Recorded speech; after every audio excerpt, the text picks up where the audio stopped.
Overcoming the fear of death. Fear of death, anxiety, being afraid of dying. You know, I believe that A Course in Miracles really does help us here, especially when you're down. It helps us with mastery of life, as it's done for me. And I'll explain. You know, it seems, though, that when we hit 50-ish, 60-ish, 60 years old, like I've just hit and beyond and so on, that we start concerning ourselves with overcoming the fear of death.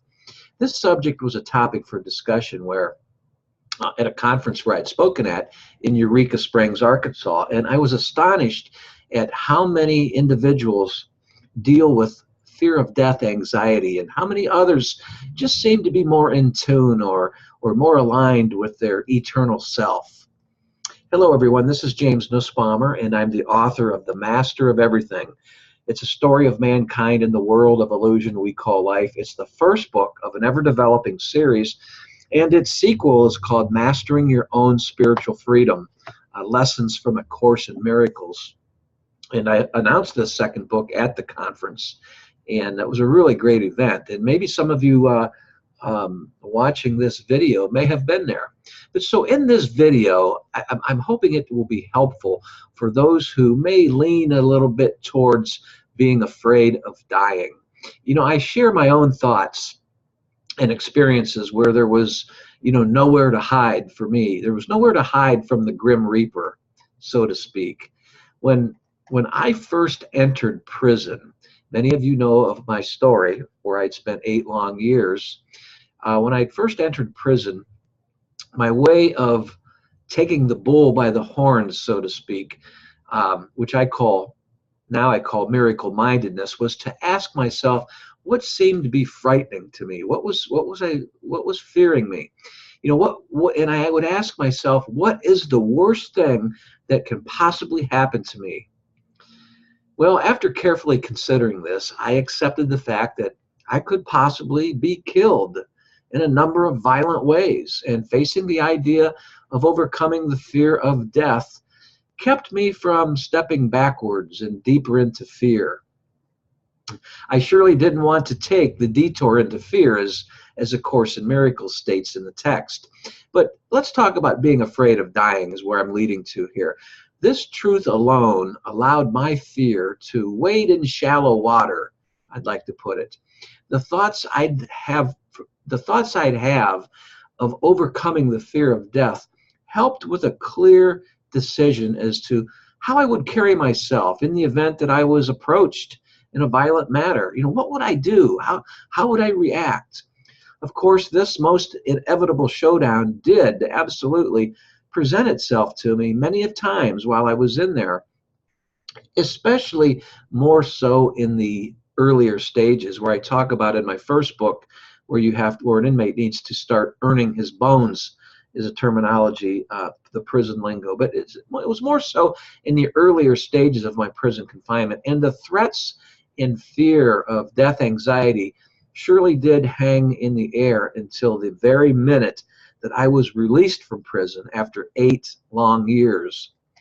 My method for overcoming the fear of death, instilled in me somehow, was to just stand there and be face to face with the individual, and with no weapon in my hand of my own, which is commonly the common weapon in prison is known as a shank. But a shank can be any type of a instrument that inmates can sharpen on the concrete floor and perfect it into a knife, so to speak. It's called a shank. And my eye contact, though, without any weapon in my hand, I never owned a shank, but I used my eye contact when I was faced with someone, and my eye contact has always assured to the culprit that I wanted no trouble. However, I was ready to handle myself physically if I had to. Usually the result, and I say usually the result had been the confrontation ending in some sort of a peaceful resolve. You know, I like a statement in the Course of Miracles text that states, "The children of God cannot abide in darkness, for darkness is not in them." Unfortunately, there was an incident where, dodging a shank, did end up having me face to face with a mop handle that was slammed into my rib cage, from which I suffered bruised ribs that took about 6 months to heal, and I still feel a little knot right there, but everything's healed now. And this was several years ago, though, but I'm still feeling that knot there. But another event resulted in stitches in the back of my head, many stitches. My head was bashed open. But let's talk about the truth of the fear of death anxiety. But the truth that I decided to live by, with that volatile air and the violent din of the cell block, the truth that I decided to live with for overcoming the fear of death was that if I were to be seriously hurt, disabled, or killed, which, by the way, does happen all the time, not just occasionally, all the time in prison, but if that were to happen to me, I would still be who I am while living in eternity. I was learning to believe in my eternal self and learning to know my eternal self. This attitude, surely, for those of you that have never been in a situation like this attitude may seem unlikely, but if you were ever faced with this, with nowhere to run and hide, you would have no choice but to make some serious decisions in preparation for eventualities such as this. I was able to somehow automatically, it seemed, to develop a sense of not being afraid of dying and no fear of losing my body to any such fate. Routinely, I would ask myself, what is the worst thing that can happen to me? Then I would live out my days in that thought. This type of quickly learned faith is the best way I can describe it.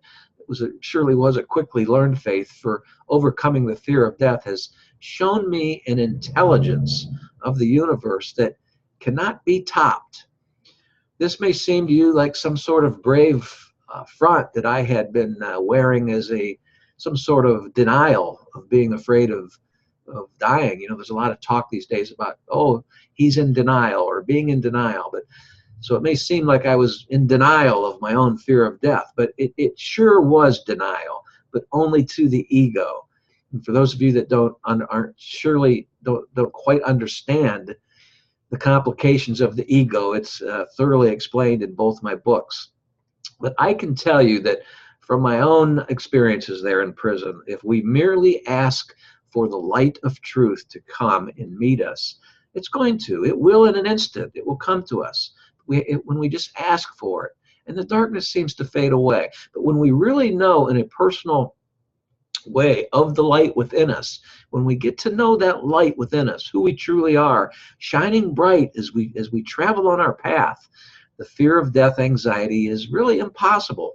The fear of death anxiety seems to fade away. But so often we refuse this knowledge, and this is what denial is, to refuse that knowledge. The ego in us doesn't want that knowledge. And any denial that you think that you're up against, it's the ego in you. Let's talk about how the fear of death restricts us. The dream of life, time, and space is ruled by darkened thought in this world and has been so misleadingly cruel, and we're all deep into it as a whole. Thus fear of death certainly does restrict our eyes from opening to the light long enough from our dream state to allow the light to permeate, so to speak. I like this quote from A Course in Miracles, a principle in the text that expresses, a little flicker of your eyelids, closed for so long, has not been sufficient to give you confidence in yourself, so long despised. So what can you do? So what you can do to side more with your awakened self, more into igniting your real self. What you can do is to enjoy more great times with those family and friends that you cherish. And don't be shy on trying out newer ideas and newer things that are challenging. Don't be afraid of a critical and judgmental world. And most importantly, always be involved and active while engaging with others. If someone irks you, someone approaches you in an attackful manner and just literally irks you to death, then get a grip on it. Here's to living in this world without fear. And if you've enjoyed this thought-provoking video, please subscribe to my YouTube channel.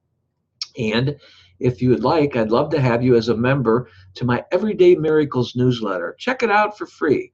You have nothing to lose. The Everyday Miracles newsletter is the link to that is in the description box of this YouTube video, and that link will take you to the written version of this video blog that we've transcribed. So you'll be able to read what I've been talking about here at this blog and at that link. And at that link, at the blog article, you will find plenty of opportunity to click on finding out more about the Everyday Miracles newsletter. And it's a mastermind newsletter, a group, so to speak, a mastermind group to where in my newsletter is where you, the reader, and I, the author, we bring our minds together for self-success in a better world. And now I hope that you really do begin living in this world with learning to overcome the fear of death and getting rid of that fear of death anxiety. And I really hope you're thinking a lot about your own self and your own unique treasure that's just inside of you waiting to be opened, and sharing it with the people that you love in this world. All my best, and thanks for listening to me for these few minutes, and I wish the best for you and hope to maybe meet you at a conference someday. And God bless.